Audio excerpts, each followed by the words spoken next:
नमस्कार दोस्तों, स्वागत है आपका हमारे धर्मार्थ ज्ञान दर्पण यूट्यूब चैनल में। तो दोस्तों, आखिर मनुष्य के जीवन में असली दुख क्या है? और दोस्तों, भगवान भोलेनाथ कहते हैं कि लोग ज़्यादा चिंता करते हैं, वह लोग ये कहानी ज़रूर सुन लें, उनका जीवन बदल जाएगा। तो दोस्तों, ये सब जानने के लिए आपको इस वीडियो को अंत तक ही देखना पड़ेगा, तभी ये सब जान पाओगे। तो दोस्तों, चलिए बढ़ते हैं वीडियो में आगे। तो जैसे कि दोस्तों, प्राचीन भारत के किसी गांव में एक महिला गोमती अपने पति और पुत्र के साथ रहती थी। उसका जीवन खुशहाल था और उसका पुत्र उसकी आंखों का तारा था। लेकिन एक दिन उसका पुत्र अचानक बीमार हो गया और उसकी मृत्यु हो गई। गोमती का जीवन इस दुखद घटना से पूरी तरह से बदल गया। अपने पुत्र की मृत्यु से गोमती को गहरा सदमा लगा। वह अपने मृत पुत्र के शरीर को उठाए गांव गांव घूमने लगी। हर किसी से उसके पुत्र को जीवित करने की विनती करती। लोगों ने उसे पागल समझा, पर एक बुजुर्ग ने उसे भगवान भोलेनाथ के मंदिर जाने की सलाह दी। गोमती भगवान भोलेनाथ के मंदिर पहुंची और उनके चरणों में गिर पड़ी। उसने रोते हुए महादेव से अपने पुत्र को जीवित करने की प्रार्थना की। महादेव ने उसकी स्थिति को समझते हुए उसे एक उपाय बताया।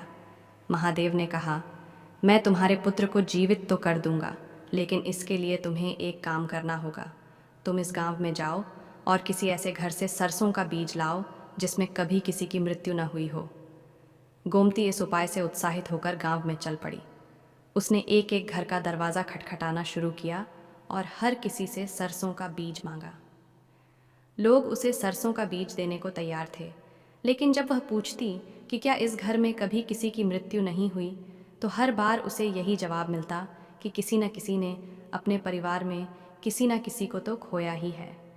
गांव भर में घूमते हुए गोमती को समझ आया कि दुख और मृत्यु जीवन का अनिवार्य हिस्सा है और हर किसी ने किसी न किसी को तो खोया ही है और वह अकेली नहीं है जो इस दुख से गुजर रही है। उसने महसूस किया कि दुख केवल उसके जीवन में नहीं है, बल्कि यह तो सभी के जीवन का हिस्सा है। गोमती वापस भोलेनाथ के मंदिर आई और खाली हाथ, लेकिन उसके मन में एक नई समझ थी। उसने महादेव से कहा, हे प्रभु, मैं समझ गई हूँ। मेरे पुत्र की मृत्यु ने मुझे यह सिखाया कि दुख से कोई भी मुक्त नहीं है। और फिर महादेव ने मुस्कुराते हुए कहा, तुमने सच्चाई को समझ लिया है। जीवन में दुख अवश्यंभावी है, लेकिन इसे समझना और इससे मुक्ति पाना ही वास्तविक ज्ञान है। भगवान भोलेनाथ ने गोमती को 4 आर्य सत्य की शिक्षा दी। 1. दुख। जीवन में दुख अवश्यंभावी है। जन्म, बुढ़ापा, बीमारी और मृत्यु सभी दुख का हिस्सा हैं। 2. दुख का कारण। दुख का मुख्य कारण तृष्णा, इच्छा है। हमारी इच्छाएं और हमारी असंतुष्ट मनोदशा हमें दुखी करती हैं। 3. दुख का निवारण। दुख का निवारण संभव है। जब हम अपनी इच्छाओं और तृष्णाओं को त्याग देते हैं, तब हम दुख से मुक्त हो सकते हैं। 4. दुख निवारण का मार्ग। दुख से मुक्ति पाने का मार्ग अष्टांग मार्ग है, जो सही दृष्टि, सही संकल्प, सही वाणी, सही कर्म, सही आजीविका, सही प्रयास, सही स्मृति और सही ध्यान का मार्ग है। इन शिक्षाओं को समझकर गोमती ने अपना जीवन बदल दिया। उसने महादेव के अष्टांग मार्ग का अनुसरण करना शुरू किया और ध्यान और साधना में अपना जीवन बिताने का निर्णय लिया। उसने अपनी इच्छाओं और तृष्णाओं को त्याग कर वास्तविक शांति और संतोष प्राप्त किया। गोमती ने गांव के लोगों को भी महादेव के बारे में बताया और उन्हें दुख के वास्तविक स्वरूप को समझने और इससे मुक्ति पाने के लिए प्रेरित किया।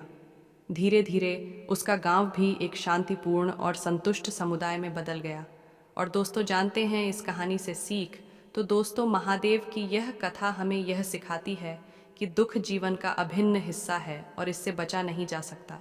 दुख का वास्तविक कारण हमारी तृष्णा और इच्छाएं हैं, और जब तक हम इन्हें नहीं समझते और इनसे मुक्त नहीं होते, तब तक हम दुखी रहेंगे। महादेव ने हमें यह सिखाया कि दुख से मुक्ति पाने का मार्ग अष्टांग मार्ग है।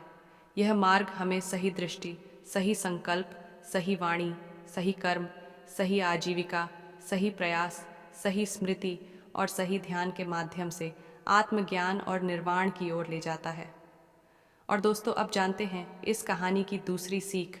तो दोस्तों, इस कथा से हमें यह सीख मिलती है कि जीवन में दुख से भागना संभव नहीं है, लेकिन इसे समझना और इससे ऊपर उठना ही सच्चा ज्ञान और मुक्ति है। गोमती की यात्रा और उसकी समझ हमें यह सिखाती है कि दुख केवल हमारे जीवन का हिस्सा नहीं है, बल्कि यह सभी के जीवन का एक सामान्य हिस्सा है और इसे समझकर ही हम वास्तविक शांति और संतोष प्राप्त कर सकते हैं। तो दोस्तों, आपको हमारी यह कहानी की वीडियो कैसी लगी, कमेंट करके ज़रूर बताइए। और दोस्तों, आपको हमारी यह कहानी की वीडियो अच्छी लगी हो तो प्लीज़ हमारी इस वीडियो को एक लाइक ज़रूर कर देना। और दोस्तों, आपने अभी तक हमारे इस चैनल को सब्सक्राइब नहीं किया हो तो प्लीज़ हमारे इस चैनल को सब्सक्राइब ज़रूर कर देना, क्योंकि आने वाली इसी तरह की हर कहानी की वीडियो की नोटिफिकेशन आप तक सबसे पहले पहुँचे। तो दोस्तों, तब तक के लिए धन्यवाद। मिलते हैं इसी तरह की अगली नई कहानी की वीडियो में।